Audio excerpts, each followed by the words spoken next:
Գյուրջան Կասկադ, հասանելի բնակարաններ 65 ամիս մարման ժամկետով։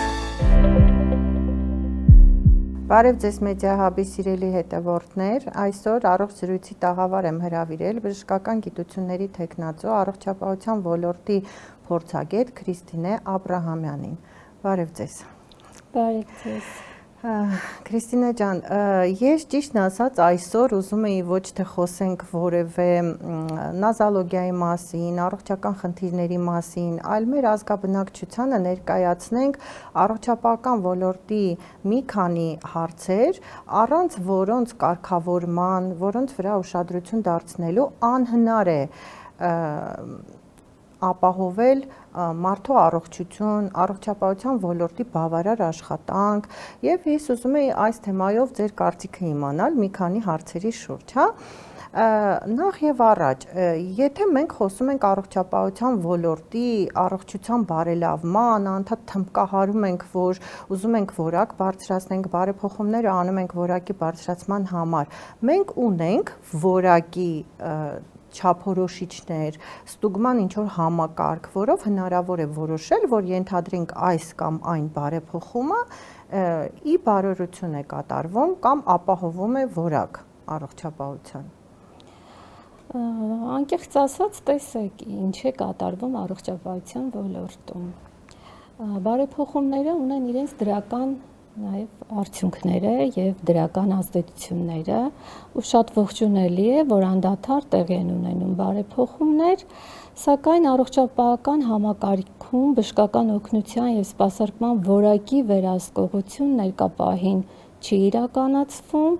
որովհետև չկա գործիքակազմ, այսինքն չկան համապատասխան իրավական ակտեր, չափորոշիչներ, չկա նաև համապատասխան կադրային ներուժ, որը թույլ կտա ոլորտում իրականացնել բժշկական օգնության որակի վերահսկողություն։ Այս բացերի պատճառով է, որ Հայաստանի Հանրապետությունում բժշկական օգնության որակի վերահսկողությունը մի փոքր կաղում է, սակայն քաղաքականություն մշակող մարմնի կողմից մի քանի իրավական նորմեր է արդեն ոնց որ լույս տեսել, ստեղծվել, որոնք քայլ առ քայլ տանում են դեպի դրան։ Եվ դա շատ ողջունելի է, քանի որ առաջի հենց օղակում շատ կարևոր է մարդու կյանքի առողջության համար բժշկական օգնության որակի ապահովումը եւ վերահսկողությունը։ Ներկա պահին չի արվում, անկեղծ լինեմ ձեզ հետ, որովհետեւ որակի վերահսկողության գործիքակազմ չունի Հայաստանի Հանրապետությունը։ Տեսեք, ես շատ եմ լսում տարբեր բժշկական կենտրոններից, որ տեսչական մարմնի կողմից բավականին շատ դուրս են գրվում, այսպես ասած, տույժ տուգանքներ եւ այլն։ Ես ուղղակի ուզում եմ հասկանամ, տեսչական մարմինը ինչ պիտի անի առողջապահական ոլորտում, այսինքն ո՞րն է իր հիմնական գործառույթը։ Տույժը ավելի ճիշտ է առողջապահական ոլորտում բուժ հիմնարկին դուրս գրելը, թե ավելի շատ օգնության տեսքով պետք է լինի այդ ներմուծումը, ներգործությունը։ Տեսեք ինչպես է իրականացվում վերահսկողությունը։ Դա տարեկան ծրագրով է կամ որևէ այլ բողոքի հիման վրա, բողոք դիմումի, բայց այնքան փոքր է այդ վերահսկողության գործիքը վերահսկող մարմնի կողմից, ընդհանրապես վերահսկվում է փաստաթղթաշրջանառությունը առողջապահության ոլորտի, այսինքն թերի է լրացված, թե ամբողջապես։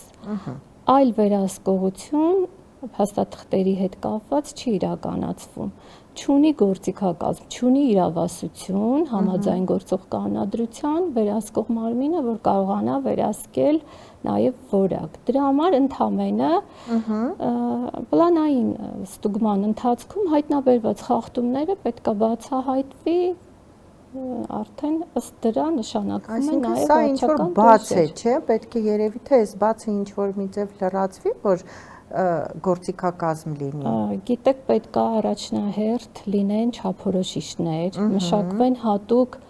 չափորոշիչներ յուրաքանչյուր նազալոգիաների համար։ Այո։ Պետք է վերապատրաստվեն կադրեր, ովքեր կարողանան նաև ուսումնասիրել ոլորտը եւ իրականացնել այդ վերահսկողությունը որակի հետ կապված։ Եվ ամենակարևորը պետք է լինեն անկախ փորձագետներ, այսինքն նույնիսկ ոչ մի կապ չունենան որևէ այլ կազմակերպության հետ, որպեսզի ճիշտ դիրքորոշում տան այդ որակի վերահսկողությանը։ Օրինակ, շատ ողջունելի է, մենք ունենք սուր ինֆարկտի հատուկ սահմանված չափորոշիչ, օրինակ այնտեղ ասում է, եթե էստե էլևացիա, տրոպոնին, այսպես հատուկ սանդղակ է սահմանված, եւ սա շատ կարեւոր է, այդ որ նմանատիպ նազոլոգիաների, բոլոր նազոլոգիաների համար լինի, ես կարծում եմ, որ որակի վերահսկողությունը ավելի կփորձի հեշտանալ, այսինքն թույլ տրվի իրականացնել չափորոշիչների կազմում եւ ներկայացում, նաեւ փոփոխություն լինի ստուգող մարմնի կանոնադրության մեջ, որպեսզի կարողանա նա իրականացնել որակի վերահսկողություն։ Օրինակ, ես ուսումնասիրել եմ միջազգային փորձը, գիտեք, շատ երկրներում կա հատուկ կոմիտե է կոչվում ինքը անկախ փորձագիտական կենտրոն է, որտեղ ներառված է դեղերի մասով վերահսկողություն, բժշկական օգնության մասով վերահսկողություն, որտեղ միայն որակի վերահսկողություն է իրականացվում ու այնտեղ աշխատում են անկախ փորձագետներ։ Միջազգային ճանաչման, այո։ Դեռ ես մտածում եմ քայլ առ քայլ գնում է դրան մեր երկիրը, որովհետև դեռ 2 տարի առաջ առողջապահության նախարարությունը այդպես մի բան ուզեցավ անել որակի վերահսկողության մասով։ Իրենք սկսել էին առաջնային օղակից, առողջության առաջնային պահպանման օղակներից։ Ես էլ էի հրավիրված եւ մեծ ծրագիր էր, 20 հոգի ընտրվել էր, կար ֆինանսավորող, ով ֆինանսավորում էր տարվա վարձը, որպեսզի կարողանան դրսում վերապատրաստվեն որպես դասախոսներ, հետո գան Հայաստան եւ կրթեն մնացած մասնագետներին։ Ուղղակի այդ ծրագիրը ոնց որ կասեցվեց, դե այնտեղ COVID եւ այլ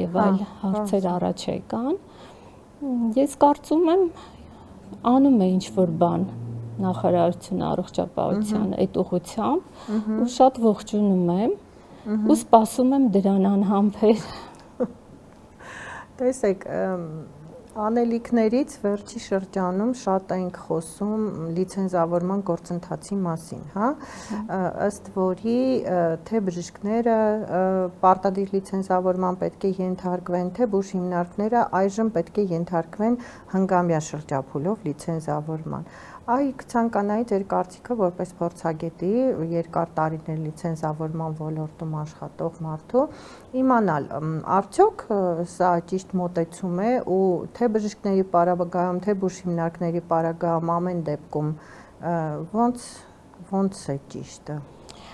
Շատ լավ, շատ հետաքրքիր հարց է, ինչը վերջի շրջանում անդադար ինձ հարցնում են շատ իմ ընկերներ։ Ես ասեմ, որ 5 տարին մեկ անգամ բժշկական կազմակերպության լիցենզավորումը ունի իր դրական կողմերը, ինչով, որ յուրաքանչյուր տնտեսավարողի, այսինքն կազմակերպության, իրավաբանական անձի, ոնց որ հնարավորություն է տրվում նորից վերափոխել, նորից զինել բժշկական սարքավորումներով իր բժշկական կենտրոնը, կադրային ուժի պարտավորված է լինում ավելի ուշադիր լինել ավելի ուշադիր, որովհետև ունենք լիցենզիաներ, որոնք ստացել են 2001 թվին, 2002 թվին, արդեն անցել է 20 եւ ավելի տարիներ, եւ կարիքը կա, որպեսզի փոփոխվի, վերանայվի, քանի որ դրանից հետո շատ իրավական ակտերում փոփոխություններ է եղել։ Եվ բացի դա շատ կարևոր է, որ բժշկական կենտրոնը հասկանա, որ այդ բժշկական օգնության իրականացման թույլտվությունը անպայման պետք է վերանայի 5 տարին մեկ անգամ։ Լիցենզավորման դրական կողմը նաև նրանում է, որ լիցենզիա տրամադրվելուց հետո անպայման բժշկական կենտրոնը պարտավոր է համաձայն գործող իրավական դաշտի ներկայացնի կադրային ներուժի մասին փաստաթղթեր, որից հետո լիցենզավորման գործակալությունը տալիս է թույլտվություն այդ տեսակը իրականացնելու համար։ Սա նույնպես շատ կարևոր է, որպեսզի տվյալ մասնագետի փոփոխման կամ այլ դեպքերում կապը լինի բժշկական կենտրոնի եւ լիցենզավորման գործակալության միջեւ։ Իսկ այս աժոտաժը, որ խառնվել են, թե ինչի 5 տարին 1, ինչի, մի փոքր հասկանում եմ նաև բժիշկներին, որովհետև իրենք նաև դրանից առաջ անցան հավաստագրում։ Հիմա շատերը բողոքում են, թե ինչու հավաստագրվեցինք, եթե պետք է լիցենզավորվենք, բայց սրանք տարբեր բաներ են։ Հավաստագրումը նախկին կառավարության ծրագրով սահմանված միջոցառումներ, որը պարտադիր պետքա կատարվեր։ Այս նոր կառավարությունը ստիպված դա պետք է աներ, չէր կարող չաներ, չեղարկել, որտեղ արդեն մակագրված էր այդ միջոցառումը առողջապահության նախարարությանը եւ այդ հավաստագրման գործընթացը ընթացքի մեջ էր։ Բայց քանի որ փոփոխություն եղավ 23 թվականին լիցենզավորման մասին օրենքում եւ եթե բժշկական կենտրոնը արդեն 5 տարին մեկ պետք է լիցենզավորվի, պարտադիր պահանջ է, որ այդ լիցենզավորման մի մաս կազմի նաև կադրային հագեցվածությունը։ Շատ լավ, բայց արդյոք ենթակառուցվածքները պատրաստ են բժշկին լիցենզավորման, այսինքն նույն բանավոր քննությունը, խոսում ենք որակի վերահսկողության մասին, այս մասով արդյոք մենք լիարժեք պատրաստ ենք այդ որակի վերահսկողությունը իրականացնենք։ Գիտեք, մենք Հայաստանի Հանրապետությունում ներկայապային ունենք մեկ կառույց, Առողջապահության ազգային ինստիտուտն է, Ավտալբեկյանի անվան, որտեղ աշխատում են այդ ուղղությամբ, որպեսզի ստեղծեն համապատասխան եւ քննական նյութեր, տեստային եւ բանավոր, ինչպես 2000 մինչեւ 1 թիվը կատարվում էր բժիշկների լիցենզավորման հետ կապված, բայց եթե իմ կարծիքը անկեղծ կուզեք իմանալ, որպես փորձագետ, որպես այսքան ճանապարհ անցած մարդ, ես գտնում եմ, որ լիցենզավորում պետք է անցնեն նախ փուլերով լինի բժիշկներին, նոր ավարտները սկզբում, քանի որ նոր են մտնում առողջապահության ոլորտ, իրենք պետք է լիցենզավորվեն, հետո նոր 5 տարի աշխատանքային փորձ ունեցող բժիշկները, իսկ բժիշկներ, ովքեր հիմնել են, հանդիսանում են հիմնադիրը այդ ոլորտների, նրանց հենց այնպես պետք է շնորհվի այդ լիցենզիան, որովհետև մենք ունենք պրոֆեսորներ, որոնք հանդիսանում են այդ ոլորտի հիմնադիրը, հայրը, մայրը, ինչպես ասեմ, չի կարելի, որ նրանք գան եւ օրինակ ես թեկուզ նրանցից վերցնեմ քննություն։ Ես ինձ շատ վատ կզգամ։ Դրա համար պետք է փուլերով դա լինի։ Դա իմ կարծիքն է անձնական։ Որի հետ ես լիովին համամիտ եմ, նաև անկեղծ ասած հավաստագրման գործընթացի վերաբերյալ, քանի որ ես երկար տարիներ նաև այդ գործով զբաղվել եմ, ես ասեմ, որ միշտ ինձ մոտ այդ մտավախությունը եղել է, որ օրինակ եթե հավաստագրման գործընթացը իրականանում է, ինչ որ դասընթացներ են պետք, որ հավաքվեն ՇՄԶ կրեդիտներ, չէ՞, ենթադրենք նույն պրոֆեսորը պետք է դասընթացի մասնակցի, ինչ որ, չգիտեմ, սկսնակ անձի մոտ, ով ընդգրկված է այդ դասընթացի process-ում։ Այստեղ ահագին խնդիրներ ունենք, դրա համար վերը նշած կառույցում էլ արդյոք այդ քննական հարցաթերթիկները կազմվում են պատշաճ ձևով եւ համապատասխան որակավորում մասնագիտական ունեցողների կողմից, ամեն դեպքում հուսանք, որ դա այդպես է։ Շատ լավ, ես նաեւ կցանկանայի, որ մենք խոսենք, թե ընդհանրապես որպես փորձագետ կրթության որակի վերաբերյալ արժե արդյոք որ բժիշկը անդադ կարդա, վերապատրաստվի, ինչի է մեզ պետք կրթությունը, ինչ է դա տալու բժշկին, այս մասով ձեր կարծիքը։ Գիտեք, բժշկությունը անորոշության գիտություն է եւ հավանականության արվեստ եւ անընդհատ զարգացող գիտություն է։ Ու շատ կարևոր է, որ յուրաքանչյուր բժիշկ, բացի նա, որ ստանում է այդ բժշկի կոչումը, ինքը ունենա համապատասխան կրթություն եւ որակավորում։ Ես շատ կարևորում եմ, որ մեր յուրաքանչյուր բժիշկ անդադար զբաղվի ինքնակրթությամբ, բացի այն, որ ձգտի գնա եւ ուսումնասիրի նաեւ միջազգային փորձը եւ բերի Հայաստանում ներդնի։ Ես մի բան ձեզ ասեմ,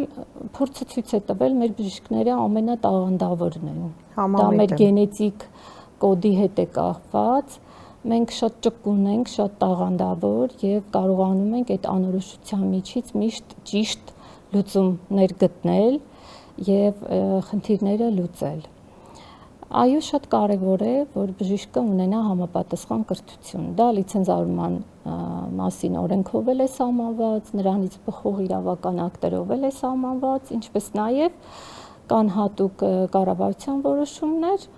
որոնք հստակ սահմանում են, որ պետք է ունենա այս կրթությունը, որ կարողանա իրականացնել տվյալ գործունեությունը։ Դրսում ավարտած մի շարք բժիշկներ, օրինակ, գալիս են այնտեղ այլ կրթություն են ստացել, կա անհամապատասխանություն, երբեմն լինում է մեր չափորոշիչների եւ այնտեղի կրթական ծրագրերի միջև, բայց ներկա պահին, ինչքան որ տեղեկացված եմ, փոփոխություն է կատարվում մասնագիտությունների ցանկում, կարծես թե ինչ-որ ծրագիր է վերցված, որի օգնությամբ ուզում են փոփոխել նաև մասնագիտությունների ցանկը։ Ես լավատես եմ ու վստահ եմ, որ մի լավ լուր կլսենք նաև այդ որոշման վերաբերյալ։ Այդ կրթվելու պահով նաև անկեղծ ասած ես ինձ մտահոգող բան ունեմ։ Տեսեք, բազային բժշկական կրթություն ենք ստանում, հետագայում անցնում ենք կլինիկական օրդինատուրա, որպեսզի ունենանք ինչ-որ նեղ մասնագիտացում, դրանից հետո արդեն սկսվում են տարատեսակ վերապատրաստումներ, երկրորդ, երրորդ կլինիկական օրդինատուրա, ինչ-որ մագիստրատուրա եւ այլն, արդեն ով ինչ ուղի ընտրում է։ Վերջին շրջանում ես տենդենց եմ նկատում, որ առանց բազային բժշկական կրթության անձինք անցնում են ինչ-որ դասընթացներ կամ մագիստրատուրաներ տարբեր տեսակի, այսպես կոչված առողջապահության կազմակերպման վերաբերյալ եւ այլն եւ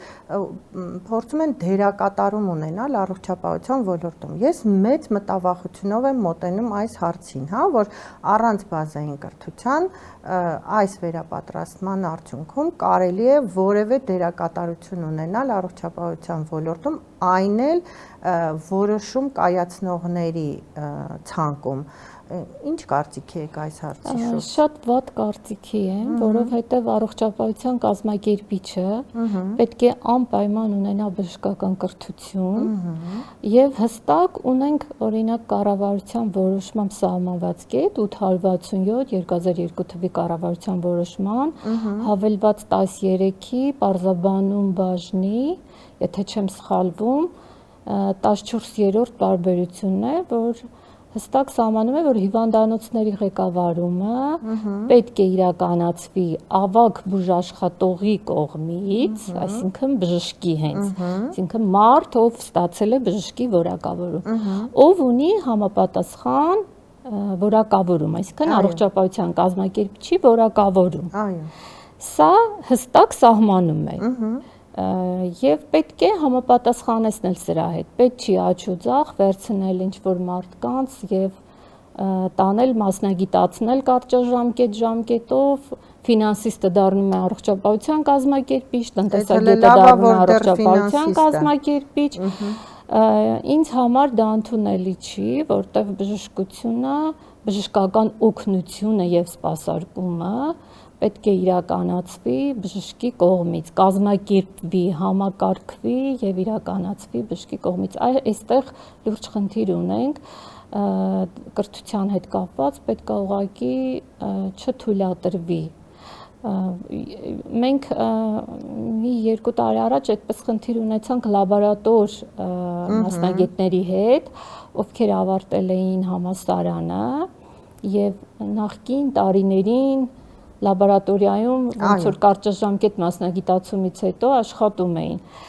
Այս պահին իրենց մի փոքր հնարավորություն տրվեց, որտեղ տարիների փորձ ունեին, բայց ինչպես կրթության ոլորտում է, մանկավարժներին կամաց-կամաց բերում են արդեն իրավական դաշտ, այսինքն մանկավարժը պետք է մանկավարժական կրթություն ունենա եւ կարողանա դասավանդել։ Ես հույս ունեմ, որ այս ոլորտն էլ արդեն ոտքի կկանգնի եւ բժիշկներ պետք է լինեն կազմակերպիչներ։ Կամ գոնե եթե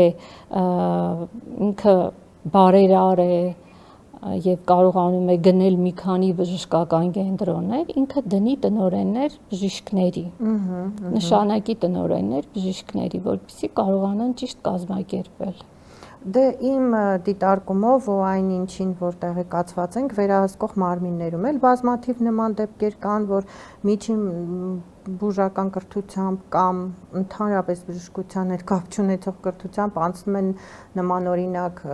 վերապատրաստումներ ու համարվում են առողջապահության փորձագետ, ինձ դա շատ մտահոգում է, քանի որ իրենք փաստորեն որոշում են առողջապահության քաղաքականություն ու որոշում են, ասենք, երկարամյա փորձ ու վաստակ ունեցող բժիշկները եւ կազմակերպիչները ինչպես պետք է աշխատեն ու սա նորամուծություն է, ես ուզում եմ որ մենք սա բարձրաձայնենք, որ միգուցե ականջալուր լինեն, որ երևի թե եթե խոսում ենք որակի բարելավման մասին, այս դրա շուրջ էլ պետք է մտածենք, թե իրականում ով է զբաղվում առողջապահության ոլորտի քաղաքականություն որոշելու հարցերով։ Տեղիներ շատ, այո, բայց կա նաև հստակ սահմանում էլի, պետք է։ Այո, որին պետք է հետևենք։ Հիմք դնել, եւ դրա հիմքով կամ էլ եթե այդպիսի ցանկություն կա, օրենք թող փոխեն, մենք էլ հասկանանք, որ օրենքը ես կարծում եմ չեմ փոխի, որովհետև պարտադիր է բժշկական կրթությունը։ Այո, որովհետև կարծես թե որ ինքը շատ նեղ մասնագիտական ոլորտ է, այստեղ չի կարող ամեն մի մարդ գալ եւ որոշել։ Իհարկե, ինչպես կազմակերպի բժշկական օգնություն։ Մենք առնվազն 6 տարվա բազային կրթություն ենք ստանում, որից հետո նեղ մասնագիտացումներ ենք ստանում ու ողջ կյանք վերապատրաստում ենք, որպեսզի համապատասխանենք, հա, բժիշկը եթե 1 ամիս մատերի արանքով նայի որևէ վերապատրաստման վերաբերյալ որևէ գործառույթին, ապա շատ մի 100 քայլով հետ կմնա, այսինքն սա այն ոլորտն է, որը անընդհատ ոնց որ ինքնակրթվելու կարիք ունի։ Ինչ որ բան ցանկանաք ավելացնել որևէ հարցի շուրջ, որին ես չանդրադարձա, որ նպատակահարմար եք գտնում, որ դրա մասին կարելի է խոսել։ Ճիշտն ասած կուզեի նաև բարձրաձայնել, որ Ռուսաստանի Դաշնությունում կրթություն ստացած մի շարք բժիշկներ, երբ որ իրենց մասնագիտացումը, հետբուհական մասնագիտացումը արդինատուրան, բերում են Հայաստան, շատ են դեպքերը, երբ եւ վերահսկողության ժամանակ, երբ լիցենզավորման ժամանակ բարձրաձայնում են, որ պետք է գնաք, փոխճանաչվեք ակադեմիական փոխճանաչման կենտրոնում եւ այլը։ Ուզում եմ հիշեցնել տնտեսվարողներին, բժշկական կազմակերպություններին, որ գոյություն ունի երկու կրթության նախարարությունների միջև միջպետական համաձայնագիր, որ մեր դիպլոմները անցնում է Ռուսաստանի Դաշնությունում, այնտեղի դիպլոմները անցնում է Հայաստանի Հանրապետությունում։ Ռուսաստանի կրթություն ստացած Ռուսաստանի Դաշնությունում կրթված բժիշկներին հանգիստ թողեք սիրելիներ, որտեղ գոյություն ունի ավելի բարձր իրավական ուժ ունեցող փաստաթուղթ։ Ինչ վերաբերվում է այլ երկրներում կրթվածներին, այդ դեպքում խնդրեմ ուղարկեք ակադեմիական փոխճանաչման կենտրոն, թող այնտեղ հաստատվի իրենց կրթությունը հավաստող փաստաթուղթը, նոր ներկայացվի համապատասխան կառույցին։ Առավել եւս ներկայումս, որ Ռուսաստանից բավականին շատ ժամանած բժիշկներ ունենք ու հնարավորինս երևի պետք է մարդկանց կարողանանք ընդգրկենք, ընդառաջենք, որպեսզի այդ մասով ես հիշեցի, որ նաեւ մենք բազմաթիվ խնդիրներ ունենք բարձրաձայնած մասնավոր բժշկական բուհերի մասով եւ դրանից հետո կլինիկական օրդինատորաներ բժշկականների վերաբերյալ ահագին մեծ աղմուկ բարձրացավ մի պահ, որ մարդիկ մասնավոր բժշկական բուհ էին ավարտել, հետո չգիտես ինչու որոշվեց, որ դիպլոմը տեղին չի, թե արձինատուրան տեղին չի եւ այլն, այսինքն սա էլ երևի պետք է անցումը մի քիչ ավելի մեղմ ու ճիշտ արվի, որ ասենք, եթե ժամանակին տրվել է բժշկական բուհին լիցենզիա, երևի թե պետք է ինչ-որ այստեղ գիտեք ինչ կատարվել, նախ տրվել է հավատարմագրում, այսինքն հավատարմագրվել է, պետության կողմից ճանաչվել է այդ կրթական որակը,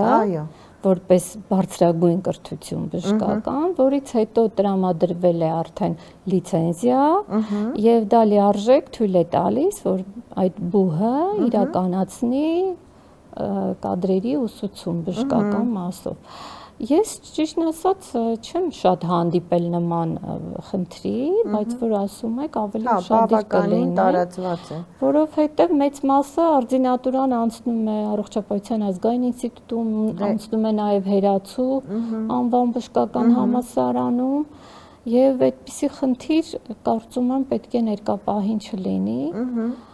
որովհետև եթե ընդունվում է փաստաթղթերը եւ նրան տրամադրվում է արդեն հետբուհական մասնագիտացման դիպլոմը, սա արդեն հարցը համարվում է ավարտված, այլ վերահսկող մարմինը եւ մյուս այլ անձիկ իրավասու չեն ասեն ինչու ես դու այսպես։ Թեման բավականին մեծ է, ես ես առանձին կասեմ, որովհետև ահազանգել էին ինձ բազմաթիվ այդպես դեպքեր կան, խնդրին փորձվեց լուծում տրվի, իմ կարծիքով ոչ այդքան ճիշտ, բայց այնուամենայնիվ փորձենք խնդիրները բարձրացնել, խոսենք սրա մասին, միգուցե պատկան մարմինները ականջալուր լինեն, համենայն դեպս երևի թե ոլորտում փորձառություն ունեցող մասնագետների կարծիքն էլ լսեն, որ միահամուռ ինչն է մեր նպատակը, այս զրույցի նպատակն էլ, որպեսզի կարողանանք ապահովենք մեր ազգաբնակչության առողջության բարելավումը հնարավորինս լավ, գրագետ ու ճիշտ ճանապարհներով, այսինքն նպատակը բոլորիս դա է եւ ներդրում ենք փորձում անենք ամենեկս մի ինչ-որ մի ձև մեր մասնագիտականով, մեր հասարակական գործունեությամբ եւ այլն, որպեսզի հասնենք այդ նպատակին։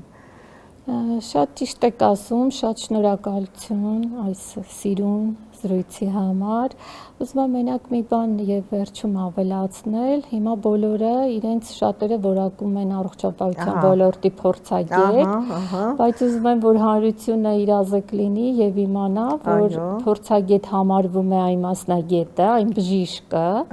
բժիշկը 5 տարի աշխատում է այդ ոլորտում, համակարգում է, կազմակերպում է, այսինքն ըստ ցուցանիշի միջազգային 10280 ժամ պետք է աշխատի այդ նույն մասնագիտությամբ, որ համարվի ոլորտի փորձագետ։ Այս շատ կարևոր լրացում էր, որը քիչ էր մնում թե մոռանայի,